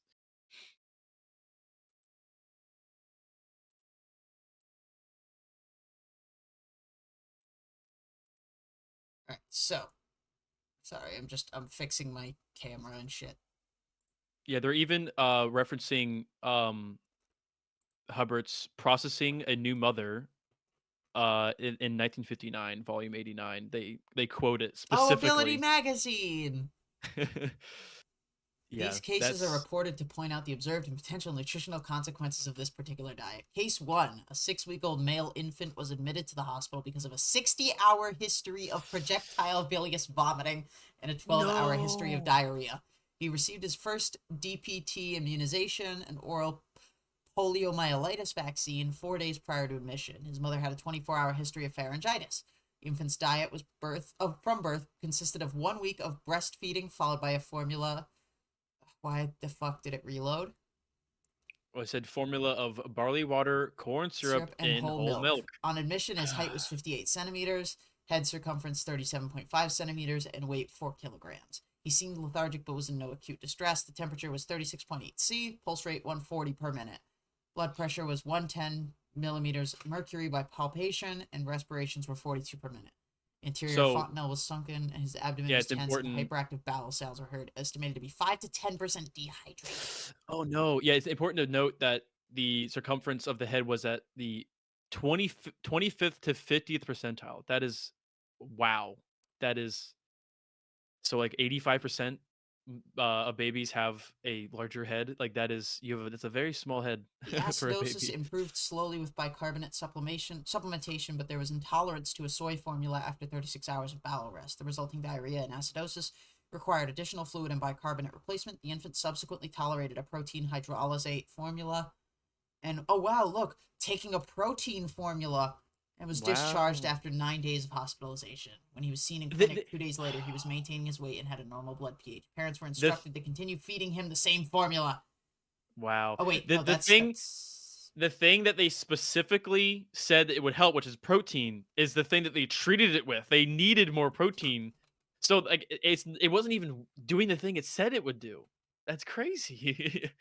The parent 6 days later, the parents returned to the hospital. Patient was returned with symptoms of lethargy, pallor, and weak cry and appeared dehydrated. Parents had restarted the original barley water, corn syrup, and whole milk formula. Patient was, I think when they said continue feeding him the same Yeah, formula, I think they meant the protein hydrolysate. yeah. I'm glad that they were able to listen to the doctors here. I'm really Right? glad. Patient was given IV fluids, and then gradually administration of the protein hydrolysate formula was reinstituted. Further diagnostic studies were done because of persistent diarrhea.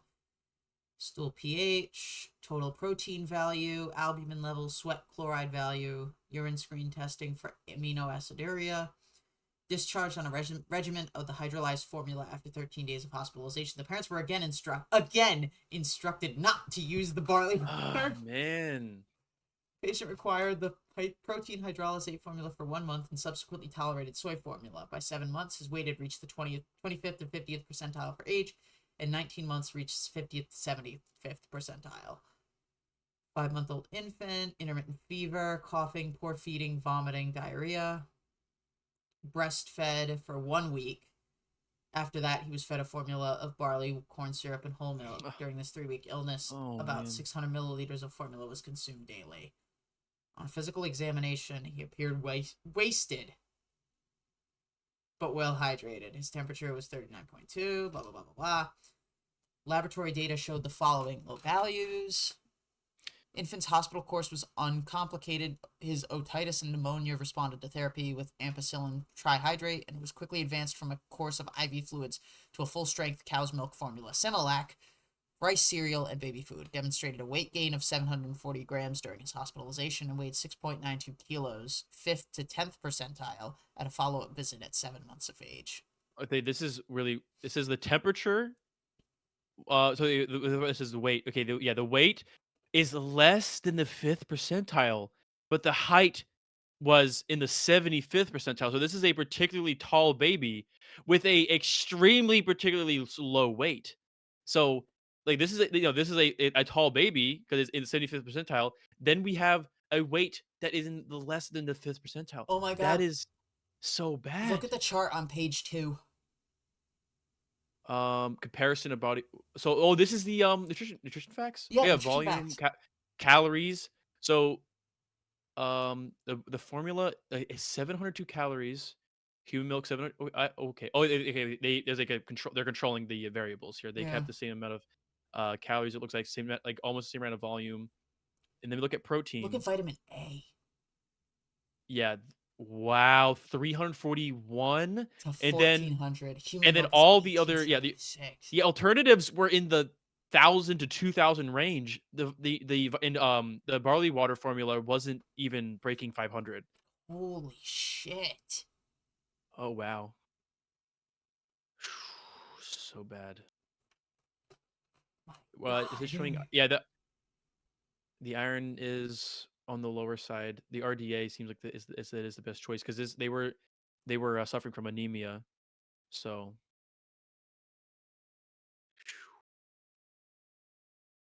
Case cow's milk is 3. definitely A not it. 5-month-old female infant was admitted to the hospital after a 5-day period of upper respiratory tract infection complicated by coughing and wheezing during the preceding 48 hours. Baby had also vomited several times on the day prior to admission. It was the 2.27 kilogram product of an 8-month pregnancy that was complicated by breech presentation and required a C-section. Postpartum endometritis developed in the mother, and the infant was empirically treated with antibiotics. After discharge from the nursery, the infant was given a barley water, corn syrup, and whole milk formula. She gained 0.45 kilograms during her first 3 months. The only medical illness during this period was an episode of otitis media at 3 months of age. She received 1 OPV and a DPT immunization 3 weeks prior to admission. Blah, blah, blah, blah. All the fancy shit. Infant responded to a 10-day course of oral amoxicillin trihydrate and gained weight when given a cow's milk formula, cereal, and baby food. Wait, I thought we weren't supposed to give babies cow's milk. Oh no! From 9 to 12 months is when you can start doing it. Because this says at 6 months of age, she weighed 5.2 kilograms and her height was 60 centimeters, but there was some indication of catch-up growth. At the time of discharge from the hospital, her weight was 3.88, and at 6 months, she weighed 5.2. So I'm assuming that they are giving them some level of cow's milk. Yeah, that CDC, that might be more modern because this was in the 80s. Yeah. You know, maybe they, but still, it's sad when it's probably cow's not milk. as high as fucking Hubbard gave them. Yeah, what's crazy is that it's sad when cow's milk, which the CDC says to not use until 9 months, is better than this Then barley barley sugar water. water. Yeah. Case 4, a Wow. 7-month-old male infant was admitted to the hospital with diarrhea vomiting after outpatient therapy with a liquid diet that included a barley water formula and fruit juices was unsuccessful. Born at 33 weeks, weighing 2.3 kilograms. Birth occurred at home by breech presentation with the cord between the legs. Decreased heart rate was noted shortly before delivery. Had neonatal hyperbilirubinemia that reached a maximum bilirubin level, blah, blah, blah, cleared by the 8th day of life after exposure to sunlight at home. Infant's only other known illness, a rash, was treated with topical medication. Infant's dietary history was remarkable. He was principally fed a barley water, whole milk, and honey or corn syrup formula with occasional juices, raw milk with yeast, egg, and banana. Developmental history revealed he began to roll over at the age of 5 months and was starting to stand with support at the time of administration. Received 1 OPV and 1 DPT. I'm actually reading here's a an article written on it. Actually, yeah, because some people were talking about it on there's like this tweet apparently that came out during their recent formula shortage where Scientologists were actually suggesting this. That is No that is kidding. crazy. That is insane. All right, I so try to look up lawsuits. I how do you like oh, this here's has to be something. a crime. Like it has to be a crime. I can't sue Hubbard right now, but I wonder if you could sue like whoever is giving this information out right now or like The, Scientology like I I they don't would think you fight against can it. because it's a belief system. I don't know.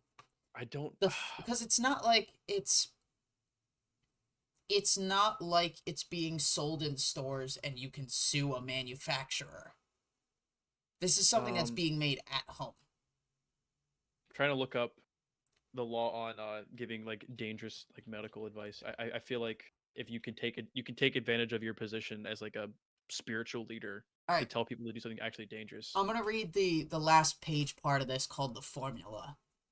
The infant formula, while you're doing that, the infant formula given to these infants was described as follows. The formula is most like human milk: 15 ounces of barley water made by boiling barley in water for several hours until there's a thick pink syrup, 10 ounces of homogenized milk, 3 ounces of caro syrup. The barley water is prepared by placing half a cup of barley in a piece of mucilin and boiling it in 4 pints of water for 6 hours. Honey can be substituted for corn syrup. Nutritional analysis of the barley water formula shown in the table assumes that a 6-kilogram infant consumes 700 calories and that all nutrients are leached from the barley water. Such a calculation maximizes the potential nutrient density per 100 calories. Despite such assumptions, the barley water formula has less than the recommended daily allowances of iron, vitamin A, and vitamin C. The iron content would be lower if honey were substituted for corn syrup. Yeah, in the chart it was the vitamin C in the again I think they controlled the in the same amount of calories that you would get in this formula mixture.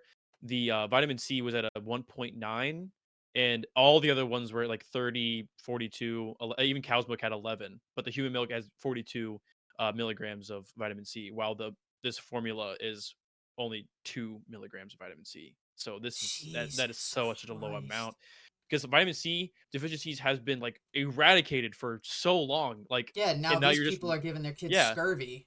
and yeah, exactly. You're just reintroducing this completely. The Like that is sodium so content sad. is twice that of human milk. We made up the formula with the use of both corn syrup and honey. The osmolality of the formulas was measured by freezing point depression. The corn syrup formula had an osmolality of, I don't know what the fucking osmolality is. Anyway, comment. The cases presented emphasize the need to investigate the dietary history of infants whose growth deviates from the established normal growth channel. This factor is particularly true and important during the weaning period, when infants are gradually switched to an adult diet from breast milk or infant formula. During this vulnerable process, 4 of our patients demonstrated a slowing of their normal growth pattern, and 2 of them fit criteria for failure to thrive. Such a growth pattern at weaning is a well-known phenomenon in non-industrial nations, but is distinctly unusual in the United States. That the barley water formula was responsible for the malnutrition or diarrhea in these infants is impossible to state. Infection and social factors may have been important. However, after treatment of the acute illness, all the underweight infants showed a good response to standard infant diets. The poor tolerance shown for the barley water formula during and after acute gastroenteritis in one patient may be related to the osmolality or low free water content of the formula. The I looked occurrence it of up and it's osmolality is a test that measures the concentration of chemical particles found in okay, so it's a blood test to see all the right. concentration in your blood of it. Occurrence of iron deficiency probably reflects the low iron content of the formula. Infection severe enough to require hospitalization developed in 4 patients. It's known that inadequate intake of vitamin A, C, and iron, as well as protein calorie malnutrition, can reduce resistance to infection. One patient demonstrated hypernatremic dehydration, so high amounts of sodium content in the blood, dehydration. Yep. Thank you, chubby emo. As a result of receiving the relatively high solute formula during a period of diarrheal illness. Although scurvy and There we go. xerophthalmia keratomalacia were not seen in our patients, there are additional possible nutritional consequences for ingesting only the barley water formula. Honey, which is added to the formula by some persons, has been implicated as a potential source of botulinus toxin. Dangerous errors in formula preparation are also possible. Diets encouraged by some groups are based on incorrect knowledge of the nutritional value of traditional foods. Such appears to be the case here. The barley water formula described here is recommended because it is, quote, most like human milk. Yikes. Such a statement may be appealing to some parents. For a mother who does not elect to breastfeed, the time-consuming preparation of an infant formula, albeit a nutritionally incomplete one, may enhance her sense of fostering her child's health. Infants are at high risk for sunk cost fallacy. Yeah. The more time you spend that time on this super mega concoction, you feel special. Which again, well, it's I've also said for Scientology. women who aren't breastfeeding. Yeah, and I think Scientology does this to people where they are getting into this like esoteric knowledge, and I'm doing something special, and I'm like putting a lot of deep care into. I've paid $50 for this course. Why don't I try the $100 one? Oh boy. That type of shit. Yeah. Infants yeah, are at a high basically. risk for suffering nutritional consequences of food fatism because of their sensitivity to nutrient deprivation and dehydration. The observed and potential complications associated with the use of this formula as a complete diet indicate the need for pediatricians and primary healthcare personnel to evaluate the dietary intake of young infants not receiving breast milk or other standard diets. God. Thank you to Raymond J. Fabius, MD, Russell J. Merritt, MD, PhD, Paul M. Fleiss, MD, MPH, and Judith M. Ashley, MSPH, RD. So this is this website is he.org, and it's like legal resources written by lawyers. This says someone that has experience or knowledge of medicine is not authorized to give medical advice or treatment to others without having an active professional license to do so. So even if you do have experience or knowledge of medicine and you don't have a license, so I don't know. I guess if they had Scientology's good lawyers, they would just argue that it's not medical advice. It's just like a suggestion or something. But there's like recipe that says it's just as good as breast milk. Sounds like medical advice to me. I don't know. That like I feel like this would like they said like you could face penalties or punishment for doing this. I have to read more into it, but I feel like people should, even if not legally held responsible, if that's like maybe there is some kind of loophole in the law that they were able to get away with this. But if Scientology right now is spouting this bullshit, I don't know. I feel like I just feels bad that there's not some kind